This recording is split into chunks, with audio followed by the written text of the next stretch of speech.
and Tanya, I would like you to go next to her because we talked about Common Core. Tanya's with Conservative Women of America. Am I getting that right? Okay. And she and I did. We did different panels, but we did one of those stops for AFP where we talked about educational freedom. And Tanya is an expert on Common Core, and she's going to share Conservative Women for America's thoughts about Common Core, what they've observed, and their position on it. So take it away, Tanya. Thank you. Thank you for having me this morning.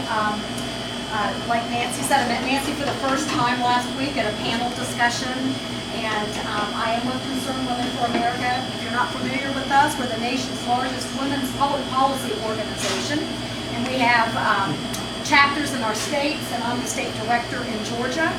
And we have 7 core issues, education being one of them. And so that's what I'm going to speak on today. I am a 20-year plus educator, and so I feel like...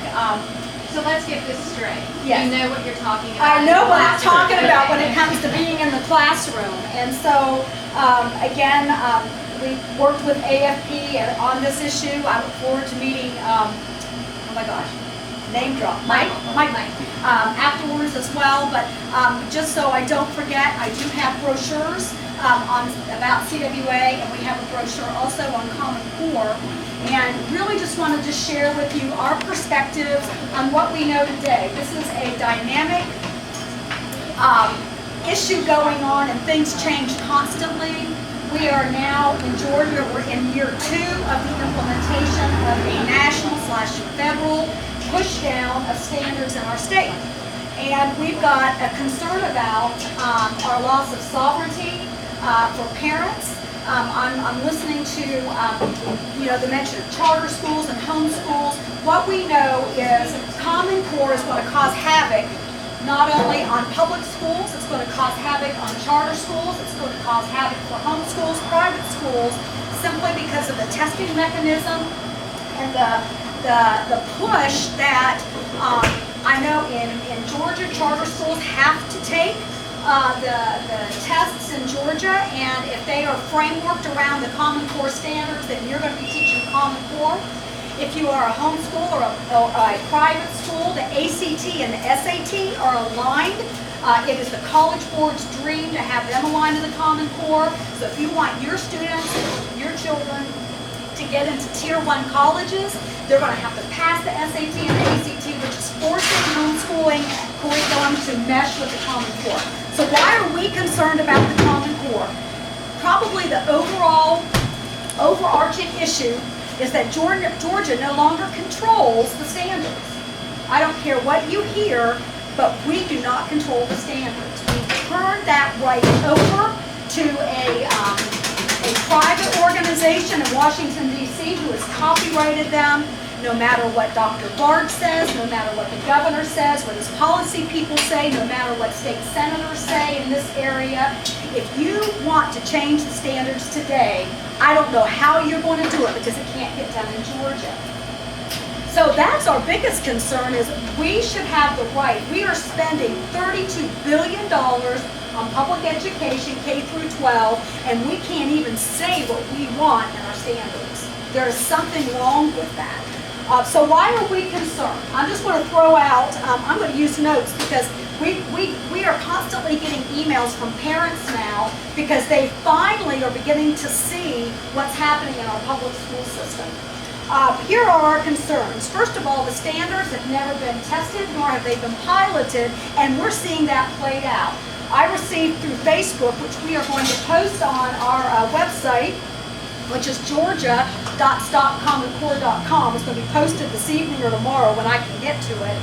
There, down in Lee County, a superintendent, or it could have been a principal, of a high school had to send a letter out to the parents telling them, look, we can't change your students' classes because the students are performing so poorly in math that the parents are saying, look, we've got to get them in maybe some remedial type courses. We've got to get them in something. And the principal goes on to explain a little bit about Common Core, but all of a sudden, parents are seeing students that performed highly in math, the scores are dropping in the classroom. And this parent's very upset. But you know what? That's what you get when you adopt unpiloted, untested standards and they're lurched on you in the state, and now the parents have nowhere to go. Dr. Barge can't do anything because, again, they're copyrighted standards. I am working with a third grade mother, I should say a mother of a third grader, up in Cobb. I live up in Cobb. And she emailed me. They start young these days. Here was her concern. This is why she contacted me. First of all, her daughter is doing poorly in third grade math. She had always excelled. She was a high achieving student and now has to kind of go along mediocrely because, you know, all kids have to do the same thing in school.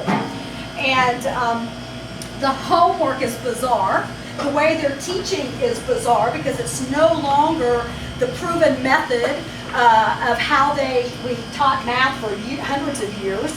And she can't help her daughter do subtraction and addition because the mother can't figure it out, and she's a CPA. So she did the due diligence as a parent, and I applaud her for this. She went to the teacher. Teacher couldn't, well, this is what we have to do. So then she went to the principal, and she had a meeting with the principal and the math coordinator of the district. And they said, but this is what it is. There wasn't any, you know what, we're going to look at those standards and probably adjust them next year. They had no answer for her except she just had to accept it. And that is not what's in the best interest of children. So she's very upset. She wrote the governor, and we posted her letter on our website. But this is what she emailed me the other day. Common Core does not require multiplication tables. You don't memorize multiplication tables anymore. Because the kids fill in little boxes and shade in boxes and all this kind of stuff. And the mom said, well, you know, when I take my daughter to the grocery store and I'm going to try to teach her, if you've got $10, how many boxes of cereal can you purchase? All this type of thing. She said, I don't want my daughter shading in boxes, with a little piece of paper. I want her to be able to think fastly and do, division and multiplication and add and subtract quickly. And they don't do that the Common Core way. You have to slow down the process, etc. They spent 2 weeks on multiplication, and now they're moving on to division. Because that's how Common Core teaches it. She says she can barely understand multiplication. Now they're moving on to division. So we're just concerned about the poor standards. They were never aligned to Georgia standards. That's a fallacy. We got the standards that were written at a national level.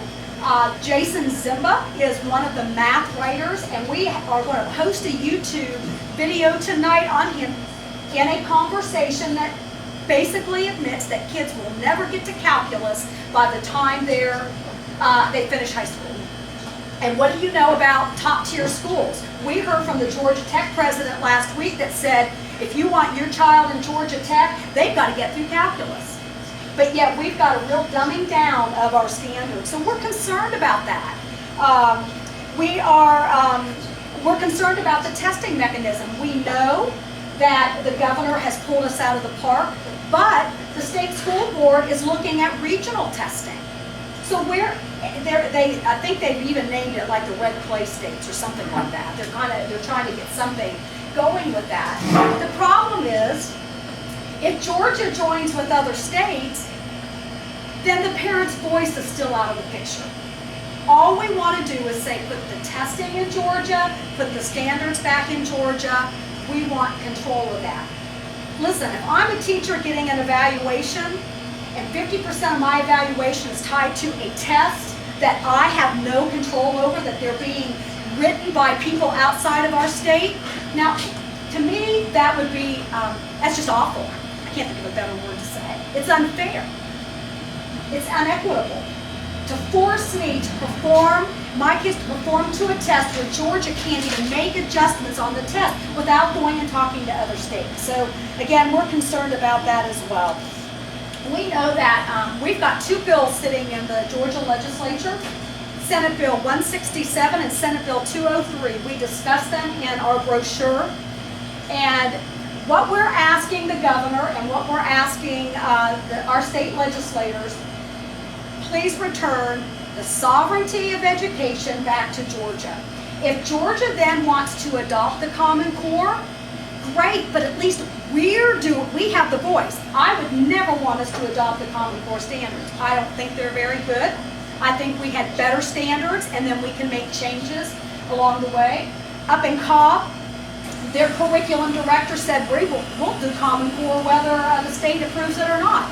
You know what? That is fine. I don't agree with it, but at least then we can go to our school board members and have that one-to-one touch with them instead of having to, raise our hand to the federal government and ask them to make the change. So what we're asking is that you support these efforts in returning sovereignty back to the state of Georgia.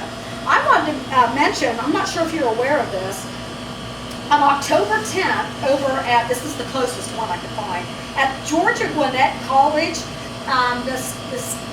the House Education and Senate Education Committees are doing listening sessions.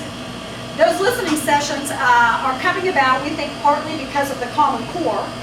But if you go to georgia.stopcommoncore.com, we list them. And there is an open session from 6:30 to 9. It's being sponsored by Senator Schaefer or Representative Valerie Clark. And it's an opportunity to come and they will listen to anything that has to do with education.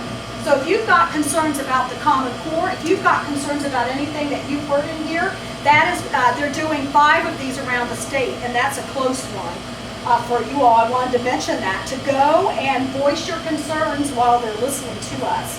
But anyway, we feel very passionate about this because we feel like our kids are getting a raw deal. And we need to return control back to the state of Georgia when it comes to education. And that's what I have. And I have brochures. I'll be happy you can take one and read up on the issue.